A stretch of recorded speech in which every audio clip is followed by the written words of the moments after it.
ना हल्का फुल्का डिफरेंस है, बट चीज़ें ओवरलैप हो जाती है। आपको अगर प्रीलिम्स में कोई चीज़ अच्छे से अंडरस्टैंड होती है, मेंस में उसमें बहुत कम एफर्ट लगाना पड़ेगा, शायद आप उस पे आंसर लिख पाएंगे। अगर आपको लेट्स से पॉलिटी में फंडामेंटल राइट्स आप पढ़ रहे हो प्रीलिम्स के लिए, अगर आपको इक्वेशन बिटवीन डीपीएसपी और फंडामेंटल राइट्स यहीं पे अंडरस्टैंड हो जाता है प्रीलिम्स की प्रिपरेशन में, कि क्या रिलेशन है, कैसे डायनामिक्स जो है उनके आपस में वो कैसे हैं, तो शायद कल को आपको मेंस में पढ़ना ही नहीं पड़ेगा, आप जाके सीधा आंसर लिखेंगे। Therefore we can not divide this preparation ना, कि नहीं अब जब प्रीलिम्स है, हाँ जैसे प्रीलिम्स को जब एक महीना रह जाएगा, मे बी आप एमसीक्यूज पे ज्यादा फोकस करेंगे, but till then it has to be an integrated. अब हाँ, अब देखो मेंस में आपको for example in my opinion सबसे अलग चीज क्या करनी है, वो है कि आपको बहुत ज्यादा आंसर राइटिंग करनी पड़ेगी। मतलब इतनी ज्यादा ना, it will not be easy for you. आप परेशान हो जाओगे, आप बहुत तंग आ जाओगे, इतनी ज्यादा आंसर राइटिंग करनी पड़ेगी। मैं ना ऐसे एग्जांपल के तौर पे, like when we used to study in Delhi, हमारे साथ हसीब साहब हैं जो अभी ना, जिनको एसएमसी में कमिश्नर अभी रिसेंटली अपॉइंट किया, उन्होंने इतनी ज्यादा आंसर राइटिंग की ना, ही हैड मतलब उसको इतना ज्यादा यहाँ पे ना ये इशू बन गया कि ऑलमोस्ट डॉक्टर ने तकरीबन ना सर्जरी रिकमेंड की थी, इतने ज्यादा आंसर्स ना एसेज ही used to write every day. So I would say that मतलब answer writing should be your religion for those 2 months ना, जब मेंस होगा। बिकॉज मैं ये मानता हूँ ना, जिसमें अगर अभी आपको बोलूंगा ना कोई आंसर लिखने के लिए, ऐसा नहीं, आप बुरा नहीं मानना, बट तकरीबन आप बहुत स्ट्रगल करोगे, और जब मैं वो आंसर देखूंगा ना, उतना इंस्पायरिंग नहीं लगेगा मुझे, या आप खुद भी पढ़ोगे आपको भी शायद उतना अच्छा नहीं लगे। तो आंसर राइटिंग इज लाइक मतलब वंस यू डिसाइड कि आज से मैं आंसर राइटिंग स्टार्ट करूंगा, पहले दिन आप क्यों ना सामने ना नोटबुक रख के आंसर उतारें, स्टार्टिंग में आप क्यों ना इंटरनेट पे गूगल करके आंसर उतारें, but let that be the beginning, let that be how you will start eventually after 2 3 4 10 days 50 days। एक दिन ऐसा आएगा ना, आपको ऐसी एक लेवल आई होगी ना, अगर मेंस में कल को कोई क्वेश्चन नहीं आता आपको, आपको इतनी कमांड हुई होगी, आई होगी आंसर राइटिंग पे, मुझे लग रहा है ना, मतलब आप कुछ भी करके उसको घुमा दोगे ना, will be able to write that answer. So मतलब आई वुड से दैट, मतलब जब आप मेंस का मुझे पूछोगे, सबसे पहली चीज जो मेरे दिमाग में आती है वो है answer writing. Otherwise I would say that जैसे ना सिर्फ पढ़ना, मतलब मेरे हिसाब, मतलब आई ऑलवेज फेल दैट सिर्फ पढ़ाई करना और नहीं लिखना, इट्स ऑलवेज इनकम्प्लीट प्रिपरेशन।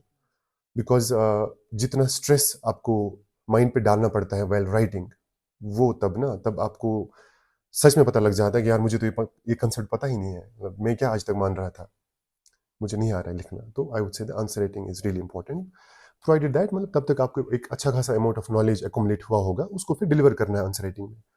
और आंसर राइटिंग ना एक आर्ट है, लाइक मतलब इफ आई हैव टू से आर्ट, अब आर्ट में क्या होता है, आर्ट में ये होता है जितना आप ज्यादा प्रैक्टिस करोगे ना कोई आर्ट, उतनी आप में परफेक्शन आती है। तो आई वुड से दैट मतलब answer writing is really really really really important. लेकिन मतलब कितना भी आपको लगे ना यार नहीं हो रहा है मुझसे, बट कर लेना, क्योंकि बाकी लोग कर रहे हैं। तो ये हो गया मेंस का आंसर राइटिंग। कुछ और बताओ। सर एक्चुअली सर मैं आजकल ना एनसीईआरटी पढ़ रहा हूँ ठीक सर। है, हाँ। सर क्या मैं रेफरेंस से स्टार्ट कर लूँ? अगर हम सर मैं अगर आज हमें पॉलिटी पढ़ रहा हूँ, हाँ, तो मैं रेफरेंस ये एनसीईआरटी पढ़ रहा हूँ, ठीक है। तो मैं कंसल्ट से वो भी पढ़ सकता हूँ रेफरेंस, या मैं नॉलेज फील करता हूँ, या देखो मैं जब आप, पहले एनसीईआरटी हम्म फिनिश करके फिर। देखो लाइक किसी भी सब्जेक्ट को ना, जब आप लेट्स से आप कोई नया सब्जेक्ट स्टार्ट करते हो, अब अगेन अलग अलग तरीके हैं, बट चलो मैं अपना बोलूंगा, और बहुत लोगों से मैंने बात की है, तो एक एक्सेप्टेबल तरीका भी है, it's not personally my own. Let's say आपको पॉलिटी स्टार्ट करना है, पहले आपको देखना है कि इस एग्जाम में पॉलिटी की क्या डिमांड है ना। फॉर एग्जाम्पल जैसे मान लो एक लॉ स्टूडेंट पॉलिटी पढ़ेगा, वो बहुत एक अलग पर्सपेक्टिव से पढ़ेगा, वो शायद एक लीगल पॉइंट ऑफ व्यू से पॉलिटी को पढ़ेगा, या चाहे कॉन्स्टिट्यूशनल लॉ हो कुछ और हो। जब आप पॉलिटी पढ़ोगे, आपको देखना है सिलेबस क्या है ना। आप देखोगे प्रीलिम्स में प्रीवियस ईयर क्वेश्चंस क्या है, और फिर आप देखोगे मेंस में प्रीवियस ईयर क्वेश्चंस क्या पूछे गए हैं पॉलिटी पार्ट से। दैट मीन्स आपको ये अंडरस्टैंड हुआ कि मुझे पॉलिटी से क्या पढ़ना है और क्या छोड़ना है। There are lot of things जो छोड़नी है ना, you know we are not supposed to do PhD और मास्टर्स इन पॉलिटिकल साइंस। फिर अगर आपको लग रहा है कि मुझे कंसेप्चुअल क्लैरिटी उतनी ज्यादा नहीं है चीजों की, है ना, जैसे मैं आपको अभी बोलूंगा यार प्लीज मुझे डीपीएसपी फंडामेंटल राइट्स पे थोड़ा सा बताओ। एक होता है कि आपको फैक्चुअल नॉलेज है, जस्टिसेबल है, नॉन जस्टिसेबल है, ये है फलानी पार्ट 4 में है, पार्ट 3 में है ना। दूसरा हो गया एक बेसिक अंडरस्टैंडिंग, वो आप एनसीईआरटी से बेशक ले सकते हो, क्योंकि एनसीईआरटी की जो है ना कॉन्स्टिट्यूशन है एक बुक, या दूसरी है पॉलिटिकल थ्योरी, वहां से डेफिनेटली आपको ना एक बच्चे की तरह जो है ना एक प्रॉपर अंडरस्टैंडिंग आपको कंसेप्ट्स की आ सकती है। मगर इशू ये है कि आपको बहुत ज्यादा टाइम उसमें नहीं देना है। दैट शुड बी मतलब you should do that within a days, within a week maximum. मतलब ये नहीं होना चाहिए कि आप पूरा 6 महीने ना एनसीईआरटी पढ़ रहे हो, बिकॉज उतना उसकी रिलेवेंस है, उतनी ज़रूरत नहीं है उतना टाइम देने की। मैं ये बोलूँगा कि एनसीईआरटी जो है कॉन्स्टिट्यूशन वाली किताब ना, आप 3 दिन में, 2 दिन, 3 दिन में आप खत्म कर सकते हो उसको, इफ दैट्स द अप्रोच। मान लो अब आपका दूसरा अप्रोच है, जो टॉपिक आप यहाँ पढ़ते हो आप जाके वो उससे पढ़ रहे हो, ठीक है, बट देन एनसीईआरटी को बार बार बार बार 50 बार रेफर करने की जरूरत, आप एक बार क्लैरिटी ले लो वहां से, कंसेप्चुअल क्लैरिटी ले लो, कुछ ज्यादा इंपॉर्टेंट लगे तो स्टिकी नोट्स ले लो। फिर मेरे हिसाब से मेन जो रेफरेंस बुक है वो लक्ष्मीकांत, एटलीस्ट पॉलिटी का अभी तक ये रहा है कि लक्ष्मीकांत ही है ना, जैसे बाकी बुक्स में या बाकी सब्जेक्ट्स में कहीं कहीं पे ये लगा है कि यार इस किताब में से अब कमी हो रही है, शायद और सोर्सेज रेफर करने की जरूरत है। लक्ष्मीकांत इज प्रोबब्ली, वो बोलते हैं ना, Bible of polity. 2 question 3 question अगर बाहर से भी होंगे ना, बट देन वो ट्रेड ऑफ करना है ना, उन 3 क्वेश्चन के पीछे जान देना और एक एक महीना गवा देना, उससे बेटर है कि हिस्ट्री रिवाइज करेंगे, है ना।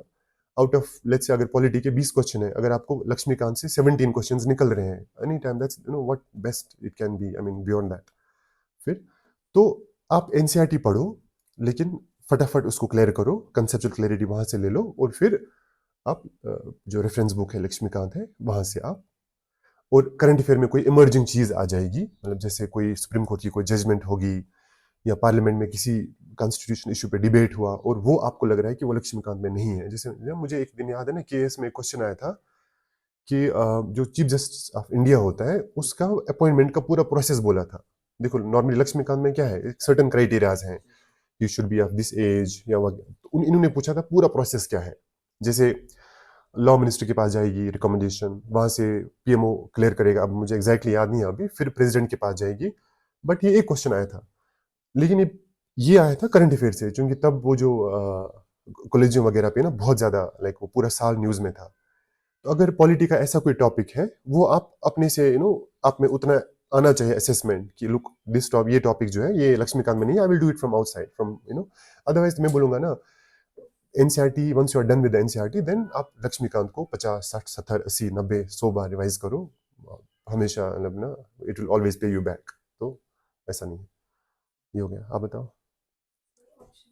आपने डिसाइड किया ऑप्शनल कौन सा है? ज्योग्राफी ना, बहुत अच्छा ऑप्शनल है। आपका बैकग्राउंड क्या है एजुकेशन का? ठीक ठीक ठीक। अब इसमें लाइक मतलब ऑप्शनल, मतलब मेरा ज्योग्राफी ऑप्शनल नहीं रहा है, तो मतलब जो एक प्रिसाइज है ना कुछ गाइडेंस होगी, जैसे मेरा पॉलिटिकल साइंस रहा है, लेट्स से अगर किसी का पॉलिटिकल साइंस होगा इनमें से, तो maybe I I can be of more help. तो ज्योग्राफी अच्छा ऑप्शनल है, मतलब मेरे बहुत सारे दोस्तों की सिलेक्शन हुई है, निष्ठा मैम का रहा है ज्योग्राफी, तो may be she is the better person, उस पे ना आपको ज्यादा हेल्प कर सकती है। बट हाँ, उसमें क्या कुछ थोड़ा, कितना आपने कितना किया है ऑप्शनल? सर जो बेसिक है हाँ मेरे कॉलेज में भी था सर। ठीक, अच्छा ओके। तो नोट्स वगैरह कहाँ से क्या? सर नोट्स मैंने लगभग 50-60% मैंने कहीं से किसी कोचिंग सेंटर के, नहीं खुद के? सर। ठीक ठीक ठीक। तो यहाँ से ना पीएसआर का नहीं ले रहे हो ना कोचिंग वगैरह? सर अभी देखते हैं हाँ, तो कोई नहीं, ठीक है, देख अगर क्लासेस कर भी लेते हो, शुभ्रा मैम है ना, शुभ्रा रंजन, सुना है उसका नाम? आप लिखो SHUBRA, शुभ्रा रंजन, RANJAN। शुभ, इनका ना एक इनका ये पहले वाजीराम में पॉलिटिकल साइंस की फैकल्टी थी, फिर 5-6 साल पहले इन्होंने अपना ही इंस्टीट्यूट खोला। तो इनके तकरीबन मुझे आज तक याद है ना, पिछले 20-25 साल में जब से ये पढ़ा रही होंगी, तो इनके नोट्स ही मार्केट में ना पॉलिटिकल साइंस में सब लोग पढ़ते हैं। फिर आप कितना वैलिडेशन करोगे, that's very personal, that's up to you, आपका कितना डाइवर्सिटी है पढ़ाई का, बट देन इसके नोट्स आप मंगा देना। दिल्ली में एक ना एक इमेज रनर करके कोरियर ना जेरोक्स वाला है, उसको अगर आप ऑनलाइन ट्रांसफर करोगे वो कोरियर करेगा आपको ना सारा मटेरियल। इमेज रनर, उनका टेलीग्राम चैनल भी है। तो देखो चलो अब हम पॉलिटिकल साइंस का ना हम थोड़ा देखते हैं। पॉलिटिकल साइंस में जैसे आपका पॉलिटिकल थ्योरी है ना, तो फिर आपका पॉलिटी भी है, इंटरनेशनल रिलेशंस है, कंपैरेटिव पॉलिटिक्स है। तो आई वुड से दैट ना कि ये किसी भी ऑप्शनल के बारे में है कि आपको बहुत ज्यादा सोर्सेज रेफर नहीं करने हैं, है ना। देखो सबसे पहले ना we have to understand that जब हम कोई रिसर्च पेपर लिखते हैं ना, रिसर्च पेपर और इस प्रिपरेशन में क्या डिफरेंस है। रिसर्च पेपर में आप जितना ज्यादा डाइवर्सिफाइड पेपर लिखेंगे, जितने ज्यादा सोर्सेज आप कोट करेंगे, उतना शायद आपका रिसर्च पेपर उतना अच्छा माना जाएगा। लेकिन इस प्रिपरेशन को हमें अंडरस्टैंड करना है ना। देखिए कोई we are not supposed to become intellectuals, we are not supposed to do research, we are not supposed to speak about topics. हमें कोई लेक्चर थोड़ी देना है 1-1 2-2 घंटे ना। वो हमें क्या करना है ना, एक क्वेश्चन होगा, वहीं से फॉर्मेट होगा, 2 पेज का होगा, 1.5 पेज में आंसर लिखना है, बहुत लिमिटेड वे में। इनफैक्ट मैं तो ये बोलूंगा ना, इतना कभी कभार किसी क्वेश्चन का इतना ज्यादा पता होता है, but then you have to limit yourself. वो जो चीज मांग रहे हैं वो लिखना है। तो पहली चीज ये है कि हमें बहुत लिमिटेड सोर्सेज रखने हैं अपने पास। फिर एक बार जब आपने सोर्सेज डिसाइड किए, अगर आपको 4 दिन लगते भी हैं कि यार मैं सोर्सेज आइडेंटिफाई करूंगा, मान लो आप एक पीयूष सर करके हैं, उनके नोट्स हैं, या आपने डिफरेंट बुक्स आपके पास होंगी पॉलिटिकल साइंस की, है ना। Let's say that even if you take a week to decide कि मेरे पास अल्टीमेटली क्या सोर्स रहने वाला है जिसको मैं रेफर करूंगा इस प्रिपरेशन में। वंस यू डिसाइड कि ये मेरा सोर्स रहेगा, मैं समझता हूँ ना, मतलब मुझे लाइक इस पूरी जर्नी में ना आई अंडरस्टूड दैट रिविजन जो है वो की है इस एग्जाम को निकालने की। लाइक मतलब और ही किताब पढ़ना ना वो डिजास्टर है। It should your focus should always be ना, अगर आप कितना भी खुद को समझते हो ना यार मुझे तो पूरी पॉलिटी आती है, बट देन अगर आपके पास टाइम है ना, please revise Laxmikanth rather than going after any other book. So मान लो आपके खुद के नोट्स हैं या आपने मैम के नोट्स लाए, तो इट हैज टू बी, हाँ जहां जहां आपको लगेगा, लेट्स से कोई इंटरनेशनल रिलेशंस में कोई टॉपिक है जहां लग रहा है आपको यार मेरे पास उतनी कमांड नहीं आ रही इस चीज की, उन उन इंडिविजुअल टॉपिक्स को आप किसी बुक को रेफर करो या ऑनलाइन मटेरियल जो होगा। तो मैं लाइक आई वुड सजेस्ट कि पॉलिटिकल साइंस में जैसे ओपी गौबा में भी आपके पास होगी, है ना, बहुत ज्यादा टाइम बुक्स पे नहीं देना है, जैसे मतलब ये बोलना ना थोड़ा वो लगेगा यार, someone is asking you not to read books which is not a good thing, because we should always say we should always encourage की किताबें पढ़नी चाहिए, बट वहां बाद में पढ़ना। जब आप इंशाल्लाह सेलेक्ट हो जाओगे, after that you have enough time, you can read books. So जो भी आपके नोट्स रहेंगे, चाहे मैम के रहेंगे आपके रहेंगे खुद के, उनको इतना ज्यादा रिवाइज करना कि जब आप आंसर लिखोगे ना, वहां पे बहुत मिसमैच नहीं होना चाहिए कि जब मैं आपके नोट्स देख रहा हूँ और आप जो लिख रहे हो ना, मैं नहीं बोलूंगा आप रट्टा एकदम मतलब लाइन बाय लाइन होना चाहिए, बट जो कीवर्ड्स हैं वो आपको इतनी कमांड आनी चाहिए ना ऑप्शनल में, कि आपने बस वो क्वेश्चन देखा, आपके कीवर्ड्स हिट होने चाहिए आपके दिमाग में। सो मतलब ऑफ कोर्स देखो इसमें हम और डिटेल्ड में भी बात कर सकते हैं, मे बी नेक्स्ट टाइम ना आपके कुछ प्रिसाइज क्वेश्चन होंगे, जैसे अभी आप बोल रहे हो कि ब्रॉडली आप ऑप्शनल के बारे में बोलो, वो ये है आप मटेरियल डिसाइड करो। और चलो एक चीज मैं भूल गया था, वो ये है, जब एक बार आपका पॉलिटिकल साइंस में ऐसी लेवल आ गई कि आपको ना पूरा सिलेबस और टॉपिक्स दिमाग में है, जैसे अभी अभी क्या अभी ये हो रहा होगा कि आपने प्लेटो पढ़ा, तो आप अरिस्टोटल पे गए, प्लेटो का समवेयर डाउन द लाइन थोड़ा भूल गए, है ना।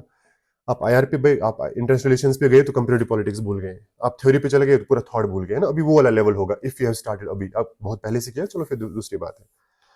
जब आपको ये लगेगा कि हाँ मेरे पास ना अब एक उसको बोलते हैं वो बर्ड्स आई व्यू, कि आप ऊपर ऐसा लगने चाहिए कि आप ऊपर से देख रहे हो कि पूरा पॉलिटिकल साइंस आपके सामने है, हर टॉपिक, हर ये वो सब topic, then you will get जो previous year mains question paper है, यूपीएससी का भी और अपने केएस का भी। जैसे केएस का मुझे लग रहा है तकरीबन 4 एग्जाम हुए हैं जब से पैटर्न चेंज हुआ है ना, 4 एग्जाम, वो 4 पेपर आप लेना, और यूपीएससी का पिछले 20 साल का जो या 10 साल का क्वेश्चन बैंक जो है, ये नियर अबाउट आपको मुझे मेरे हिसाब से 300-400 क्वेश्चंस आ जाएंगे आपको, अगर आपने ऑनेस्टी और इंटीग्रिटी के साथ ये आंसर लिखे इन क्वेश्चंस के। लाइक चलो मैं मतलब it's not it's not rational to say, I will not say that आपका, but I assure you you'll be much much much better than most of the people who are writing this exam. but बदकिस्मत ये है ना, देखो हमें ने हमें जो इस एग्जाम में जो चीजें हैं ना बहुत इजी हैं, बहुत सिंपल हैं, लेकिन अब पता नहीं है ना हर इंसान को ना, जब मैं आया था मुझे भी टाइम लगा, लाइक मतलब I also had to go through struggle, मुझे भी किसी ने बोला होगा, मैंने सीरियस लिया ही नहीं, है ना। मैंने बोला अरे इसको क्या पता है, मैं तो मुझे तो टॉप करना है ना, मैं अपना कुछ अलग से करूंगा। फिर 4 साल बाद 3 साल बाद मुझे लगा यार वो जो बोल रहा था कितना सही बोल रहा था, मैंने उस टाइम वो क्यों नहीं किया। तो मैं आपको बोल रहा हूँ कि भटकने की जरूरत नहीं है, कोई आप किसी को बोलोगे यार मुझे क्वेश्चंस दे दो, है ना, इससे बेटर क्वेश्चन बैंक क्या हो सकता है जो यूपीएससी ने खुद ड्राफ्ट किया है या जो केएस वाले पूछ रहे हैं, पीएससी वाले जो पूछ रहे हैं। तो once you are done with this, then अब एक बार आपको लगा कि ये है, फिर ठीक है, फिर आपको अपने से कोई कोई टेस्ट सीरीज ज्वाइन करनी है, वो करना है वो कर लेना। ये आप मतलब ये हर एक सब्जेक्ट में है, ये मतलब जैसे आपका जो ऑप्शनल है उसमें भी है, ज्योग्राफी में भी है, पॉलिटिकल साइंस में भी है, सोशियोलॉजी में, what ever optional you have. तो इस एग्जाम में बहुत सिंपल रखना है खुद को, और बहुत क्लैरिटी के साथ इसको ये करना है। लाइक मतलब मुझे ऐसा लगता है कि इस एग्जाम में जिस दिन आपको ये अंडरस्टैंड हुआ ना what kind of exam this is, मेरा मानना है कि the half battle is one. उसके बाद बस हार्ड वर्क और कंसिस्टेंसी और आपका एक नैक आना चाहिए एग्जाम का। it's very simple, for example if you have to go from one place to the another, कोई कुछ तो असिस्टेंस चाहिए ना, आप गूगल मैप ही लोगे, बट कुछ तो आइडिया होगा ना यार मुझे कितने किलोमीटर जाना है, मेरी गाड़ी में कितना फ्यूल है, मैं कितने बजे निकला कितने बजे पहुंचूंगा। तो it should not be like ना मतलब just for the sake of like reading a book, you should not read a book. एक आउटपुट भी तो आना चाहिए ना उससे। ये नहीं लगना चाहिए ना, जैसे मतलब फॉर एग्जांपल ये नहीं होना चाहिए आप सुबह उठे, आप लाइब्रेरी गए, पढ़ रहे हो पढ़ रहे हो पढ़ रहे हो पढ़ रहे हो, नचो मतलब ना आप ये सोच रहे हो कि बकेस पारा बुकात खतर पारा, मतलब जैसे कभी कभार क्या होता है ना इस प्रिपरेशन में, 2 साल हुए हैं किसी को, सिलेबस खबर का इतना मेंशन था पथी ना, लाइक उसको अब कोई आइडिया नहीं सिलेबस क्या है, उसको कुछ आइडिया नहीं है, अब पूछना इस एग्जाम में क्या पूछ रहे हैं, वो नहीं होना चाहिए मेरे हिसाब से ना। हर वीक में भले ही मैंने खुद ना किया हो या मैंने बहुत लेट किया हो, बट जैसे मतलब आप राइट टाइम पे ना खुद को एसेस करते रहना, हर वीक में आपको अंडरस्टैंड होनी चाहिए कि am I relevant, the stuff that I'm doing, is it relevant for this exam? तो we should never ever forget that। क्यों करना है इसमें खुद में ही इतनी सारी चीजें हम एक्स्ट्रा क्यों करें भाई, है ना। जब 2 साल 2.5 साल में निकल जाता है एग्जाम, तो अपना हमारा भी निकल जाए तो क्या क्या गलत हो उसमें। तो ये हो गया ऑप्शनल का। कुछ और? हाँ देखो वो बहुत इंपॉर्टेंट है, बहुत ज्यादा इंपॉर्टेंट है। उसमें भी आपको ना अलग अलग लोगों के अलग अलग ओपिनियंस मिलेंगे। For example I am sure यहाँ मुझसे पहले कोई आया होगा, मे बी किसी ने बोला होगा मैंने न्यूज़पेपर पढ़ा ही नहीं, है ना। मैंने लेट्स से कोई जो करंट अफेयर की मैगजीन्स आती हैं, चाहे विजन की हो, इनसाइट्स की हो, या शून्य आईएएस की हो, अगेन यहाँ पे जो मैं बोलूंगा ना प्रोबेबली ना, मतलब ये पर्सनल भी है, बट देन मतलब हम 5-8 लोग साथ में तैयारी कर रहे थे, ये हमारा एक कलेक्टिव ओपिनियन भी है that newspaper reading is so important that you can not ignore it. और न्यूज़पेपर की रिलेवेंस ना मतलब थ्रू आउट द प्रिपरेशन है, प्रीलिम्स में भी, मेंस में भी, इंटर में भी, इवन आफ्टर दैट। जब आप क्वालिफाई करोगे ना, आपकी जो न्यूज़पेपर रीडिंग हैबिट होगी ना, वो बाद में भी रिफ्लेक्ट होगी जब आप बात करोगे किसी से। So I would say that newspaper reading इतनी ज्यादा इंपॉर्टेंट है that you should never ever miss this, कभी आपको मिस नहीं करना चाहिए।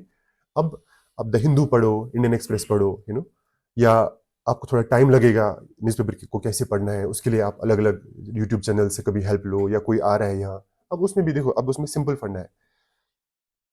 पहली बात यह है कि न्यूज़पेपर इग्नोर नहीं करना है, भले ही आपको कोई ये बोले कि यार न्यूज़पेपर में जो चीजें हैं वो तो मैगजीन में आ ही रही है ना, लेकिन सबकॉन्शियस लेवल पे जो आपकी एक मेंटल ग्रोथ और डेवलपमेंट हो रही होती है ना न्यूज़पेपर से, मेरे हिसाब से ना वो बहुत जबरदस्त है। मतलब newspaper reading is one thing that transforms you in this exam. Otherwise, और देखो हर दिन ना आपको एक नई चीज मिलने को, मतलब पढ़ने को मिल रही है, थोड़ा इंटरेस्टिंग भी रहता है, अदरवाइज तो यार बाकी लक्ष्मीकांत वो तो रोज का ना सेम ही है। सेकंड चीज इज कि आपको ना किसी भी इशू की अंडरस्टैंडिंग इतनी जबरदस्त हो जाती है ना, और आपको पता भी नहीं होता है कि मुझे अंडरस्टैंडिंग हो रही है इस चीज की, क्योंकि लेट्स से नो आर्टिकल्स हैं, मान लो लेट्स से अभी ईरान इजराइल का जो भी वॉर बोलो या एस्केलेशन, कुछ भी कॉन्फ्लिक्ट जो भी चल रहा है, अब हमारे फॉरेन सर्विस के जो एक्सपर्ट्स हैं, जो रिटायर्ड हैं या जो सर्विंग है, उनका आर्टिकल आया इंडियन एक्सप्रेस में, द हिंदू में आया।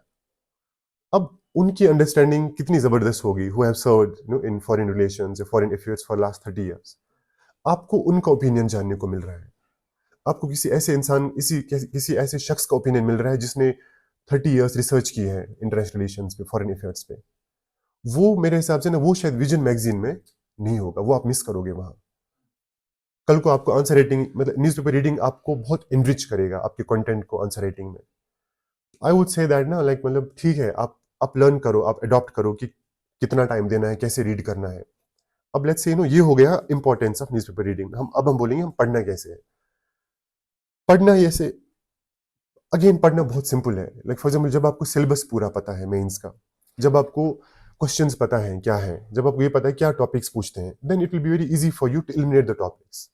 जब आपको लेट्स से ईरान इजराइल अभी रोज, अभी तो शायद जितनी देर तक चलेगा उतनी देर तक न्यूज आएगी, एक बार आपको लगा यार मेरा हो गया, फिर आपको बस कोई अच्छा ओपिनियन मिलेगा, वो करने की जरूरत है। रोज रोज आपको, you don't have to go through the same topic every day, but the newspaper reading is very important. आपको न्यूज़पेपर रीडिंग में मोस्टली पॉलिटिकल न्यूज जो है वो अवॉइड करनी है, वो किसी काम की नहीं है।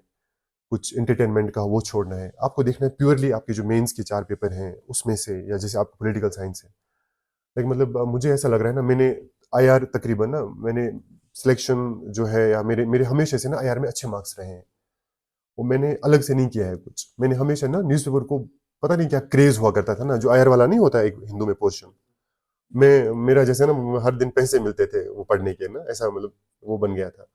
तो आपके लिए तो बहुत जरूरी है, ऑफ कोर्स आपके लिए भी। अब इनका पॉलिटिकल साइंस है तो आईआर में ज्यादा है। तो I my personal opinion is that, मतलब आई वुड लव ना अगर आप न्यूज़पेपर लाइक हर दिन पढ़ोगे, और इससे जो आपको एक ग्रोथ जो मैं बोल रहा हूँ ना, वो आप खुद ही फील करोगे। So I don't think you should avoid it. फिर आप ऑनलाइन पढ़ो, ऑफलाइन पढ़ो। हाँ?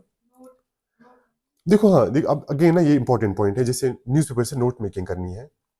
अब कभी कभार ये होता है ना, न्यूज़पेपर छोटा रहता है, हमारे नोट्स ज्यादा हो जाते हैं। वो नहीं होना चाहिए। आपको न्यूज़पेपर पढ़ते पढ़ते ना आपको बहुत क्रिस्प नोट्स बनाने चाहिए, बहुत एकदम रिलेवेंट, और you don't need to put every detail into that. वो चीज़ का आपको खास ख्याल रखना है, क्योंकि आपको ये याद रखना है कि कल को जो आप न्यूज़पेपर के नोट्स बनाओगे ना, आपको मेंस में ना वो एक दिन में रिवाइज करने हैं। उतने ही रहने चाहिए वो कि आप एक दिन में उसको रिवाइज कर पाओ। सो बहुत ज़्यादा डिटेल, बहुत ज़्यादा एकदम इरिलेवेंट चीज़ें आप उसमें मेंशन कर रहे हो, वो नहीं होना चाहिए। तभी मैं बोल रहा हूँ, देखो वो आएगा प्रैक्टिस से। जब आपको एकदम like for example when you have the command over this thing कि सिलेबस क्या है, पूछते क्या है, कौन सा इशू, कौन से इश्यूज लास्ट ईयर रहे हैं जो इम्पोर्टेंट, जो यूपीएससी या केएस वाले पकड़ मेंस एग्जाम में होते हैं। मेरे हिसाब से ना एक ऑटोमेटिक अप्रोच आ जाएगा आप में कि हाँ ये चीजें these things are futile as far as my preparation is concern, और ये चीजें इंपॉर्टेंट है। मान लो जैसे इकोनॉमी, आरबीआई की कोई न्यूज है, वो आपको लग रहा है इकोनॉमी में हेल्प हो जाएगी, इंटरनेशनल रिलेशंस का कुछ है, पॉलिटी में मान लो जजमेंट कोई है, या पॉलिटिकल पॉलिटी का कोई कंसेप्ट है, कुछ भी सोसाइटी में चल रहा था वो है, वो बाय डिफॉल्ट आपको द मोमेंट जैसे आप न्यूज़पेपर को देखोगे ना, आपको हाँ भाई ये है।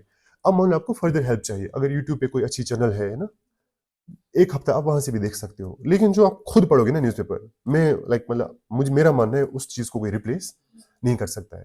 अब 10 दिन आप ले लेना, मतलब यूट्यूब से थोड़ा हेल्प लेना, आप देखना उनका क्या माइंडसेट रहता है, वो क्या क्या चीजें पढ़ाते हैं। बट ब्रॉडली आपको खुद करना है। आपको जैसे स्टार्टिंग में आप सिलेबस रखो सामने। जैसे जब हम दिल्ली में थे ना, तो एक हमारे आईआर का कोई फैकल्टी मेंबर था, मुझे लग स्टार्टिंग के 2-4 दिन ना उसने कुछ नहीं पढ़ाया। उसने बोला मेरा मतलब सिलेबस जो है मुझे रट्टा सुना, एक एक को खड़ा करता था। फिर मैं हमें we had to do the रट्टा थिंग ना, कि पेपर 1 में ये है सर, एकदम टॉपिक वाइज। उस टाइम पे लग रहा था ये क्या करा रहा है, but then this thing is a great relevance, you cannot study something which you have no idea about कि पढ़ना क्या है। तो बहुत ईजी है। कोई किसी चीज का वो नहीं लेना है, स्ट्रेस नहीं लेना है, और किसी चीज का ये नहीं लेना है कि यार मुझे नहीं पता है, मे बी खबर बिक्सी से पता, मिशन पता, कुछ नहीं है। बैठना है हमारे पास कितने रिसोर्सेज हैं आज, you have got internet, you have got smartphone, आप लाइब्रेरी में होते हो, आप बैठे हो। बस ये है कि कंसिस्टेंसी जो है, अगर 8 घंटे है तो it has to make sure that like there is no holiday, there is no Sunday for you. वो चीज़ मेंशन करनी है। कोई एंगेजमेंट है आपको, सोशल एंगेजमेंट नहीं भाई, अगर वही करना है तो फिर then you should go there. क्योंकि कुछ अच्छा या कुछ अलग या कुछ बड़ा अचीव करने के लिए you always have to sacrifice something, है ना। मान लो आप अभी देखोगे आपका कोई फ्रेंड या आपका कोई रिलेटिव पहलगाम गया है, आपको नहीं जाना है। एकदम इतना स्ट्रॉन्ग हेडेड होना चाहिए इंसान। नहीं मुझे नहीं जाना है, I have dedicated this year to my preparation, कम वक्त में कुछ भी हो जाए, कोई मुझे कितना भी सेड्यूस करे कि नहीं चलो तुम, कोई कितना भी मुझे मोटिवेट करे, नहीं जाना है, बिल्कुल भी नहीं जाना है। उतना उतने वो लेवल ऑफ मोटिवेशन होनी चाहिए आपके पास ना। और ट्रस्ट में वो होती है लोगों के पास जो यूपीएससी निकालते हैं, फॉर दैट मैटर चलो केएस भी निकालते हैं। लेवल ऑफ डेडिकेशन होती है लोगों में, वो आपको भी दिखानी है। बाकी जैसे कोई दिल्ली में अभी तैयारी कर रहा है, कोई कहीं और कर रहा है, ट्रस्ट मी, लाइक मतलब the kind of resources that are available to us right now, it has made irrelevant आप कहाँ से पढ़ रहे हो, प्रोवाइडेड दैट आपने एक एनवायरनमेंट क्रिएट किया है आसपास ना। वो आपको असेस करना है। मान लो जैसे अगर आपको लग रहा है कि घर पे सही से पढ़ाई नहीं हो रही है, बहुत इफेक्टिव स्टडी नहीं हो रही है, मुझे नहीं लग रहा है there should be no two opinions. उठ के निकलना है कहीं, यहाँ पे वो आईसीपी है, या आप कहीं बाहर रूम में रहे। लाइक मतलब डिसीजन मेकिंग इतनी स्ट्रांग होनी चाहिए ना, आप इतने अच्छे डिसीजन लो ना कि साल 1.5 साल 2 साल में ना निकल जाए, और प्योरली आपके डिसीजन के बेस पे हो। अब मैं let's say I will wait, या मैं मेरे पास एक्सक्यूजेस हैं, मेरी फैमिली है, मेरे वो है, ये है, पढ़ने नहीं दे रहे हैं, नोबडी केयर्स अबाउट दैट। आप नहीं करोगे तो नहीं करोगे ना, फिर आप बोलते रहना अपने एक्सक्यूजेस, कौन सुनेगा। तो आपको अपनी लाइफ जो है, मैंने अक्सर ही देखा है ना, जब आपके पास कॉन्फिडेंस होता है ना, तो आप जबरदस्त डिसीजन भी लेते हो। मतलब आप ऐसा डिसीजन भी ले सकते हो ना जहां पूरी फैमिली नाराज हो जाएगी, लेकिन जो चीज आपको दिख रही है ना, वो उनको नहीं दिख रही है अभी। और 1 साल बाद वही फैमिली आपको बोलेगी यार मतलब we are so sorry, we did not support you, मतलब दिल बी सो हैप्पी कि उनके बच्चे में इतनी सलाहियत थी कि ये फैसला ले पाए। But for that you need to have confidence, वरना क्या होता है ना, मोस्टली यार वो नाराज हो जाएगा, है ना, मेरे फादर नहीं मानेंगे। मेरा मानना है कि कहीं ना वो हमें ये भी पता होता है, हमें बहुत इनसिक्योरिटी होती है चीज़ों की। हम उतने कॉन्फिडेंट नहीं होते हैं कि यार मैं ये डिसीजन लूंगा, भले ही अभी नाराज होने दो, 1 साल में खुश हो जाएंगे, बिकॉज दिल be very proud of my self, और माई अचीवमेंट्स, और what ever I will do. So strong headed रहना है, अपने डिसीजंस लेने हैं। और आपको, मैंने अक्सर देखा ना, like I do not want to generalize, but Kashmir में ना हमें एक चीज प्रॉब्लम है यहाँ पे ना, हम नो नहीं बोल पाते हैं। बाहर मैंने लाइक मतलब बाकी स्टेट्स में जब मैंने देखा ना, अब I will not say that उन्होंने मास्टरी किया, but then they are better at this than us. अगर आपको लेट्स सी नो आपने ठान ली है कि आप किसी कॉज में डेडिकेटेड हो जाएंगे, नॉट नेसेसरली प्रिपरेशन, मान लो यार आप रिसर्च करोगे, आप कुछ भी लाइफ में करो यार, आपको कोई सीरीज देखनी है, नो बोलना is more important than yes. And specially in this preparation आपको इतना ज्यादा नो बोलना है ना कि मतलब यस तो कभी कभार आना चाहिए, वो आपको बोलना पड़ेगा। No, no means no. आपको कोई फ्रेंड कॉल करेगा, आपके पास टाइम नहीं है, अब I am not saying that बहुत रूड होना है, you need to have, you need to be that diplomat, आपको आना चाहिए सिचुएशंस को मैनेज करना। बट ट्रस्ट मी, लाइक मतलब अगर आप आज हिचकिचाओगे ना नो बोलने में, देन फिर उससे बड़ी चीज हो जाएगी, वो है रिग्रेट।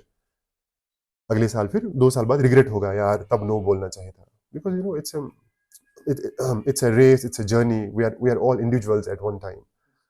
कल को जब लाइफ टफ हो जाती है, not many people are there, it's all, हम अकेले ही, हमें जो भी जर्नी, जो भी स्ट्रगल्स होते हैं वो हम करते हैं। सो अभी नो बोलना मेरे हिसाब से, या in every sense, is much much better than कल को रिग्रेट करना। और अगर आप आज फॉर अ ईयर नो बोलोगे किसी को विद दिस इंटेंशन दैट साल, 1 साल, 1.5 साल बाद I will be always there for this person, और शायद मेरे पास तब ज्यादा रिसोर्सेज होंगे, शायद मैं ज्यादा, जब आप खुद एम्पावर करेंगे खुद को, आप दूसरों को भी एम्पावर कर सकते हैं ना। जब मेरे पास कुछ नहीं है, मैं किसी को क्या दूं?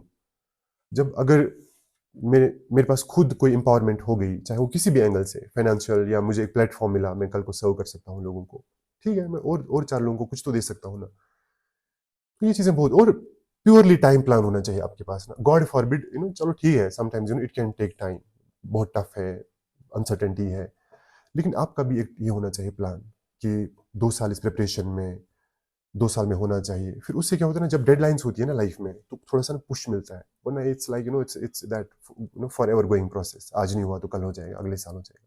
सो you need to have certain mind, एकदम अपने आपके दिमाग में ना एक डेडलाइन होनी चाहिए कि भाई इन वर्स्ट से वर्स्ट केस इस साल से बियॉन्ड तो नहीं जाना चाहिए, फिर तो मुझे कुछ करना पड़ेगा भाई, I have to click somewhere. तो जस्ट मैंने बोला ना, just for the sake of, बहुत लोग पढ़ ही रहे हैं तो मैं भी पढ़ूं, वो नहीं, वैसा नहीं होना चाहिए। और कॉन्फिडेंस रखना, चाहे आप मतलब ना अभी किसी और इंस्टीट्यूट में कोई पढ़ रहा होगा, अभी राइट नाउ है ना, यहाँ इतने सारे हैं, कोई दिल्ली में पढ़ रहा होगा, कोई किसी और स्टेट में पढ़ रहा होगा, ये एक सेकंड के लिए भी जहन में नहीं लाना कि हमसे बेटर कोई है। हमसे बेटर एक ही सिचुएशन हो सकता है कि वो शायद लाइब्रेरी में ज्यादा टाइम बैठता है हमसे, अदरवाइज नहीं। मैं ये चीज मानने के लिए तैयार नहीं हूँ। हमारे पास भी वही रिसोर्स, उसके पास भी हैं, उसके सब कुछ ना ऑनलाइन, जो भी जितने भी रिसोर्सेज हैं, बस शायद वो हमसे ज्यादा पड़ेगा। Rest, I wish you all the best, है ना। तो विल ऑल्सो कम ना, कभी अगली बार भी घर आ जाऊंगा तो आई कम हियर, फिर है ना, कुछ भी होगा मेरा नंबर लेना इंस्टाग्राम से, यू कैन ऑलवेज ना, PSI में मुझे कभी कुछ भी होगा मुझे कर लेना, है ना। ठीक, thank you so much, all the best, good luck.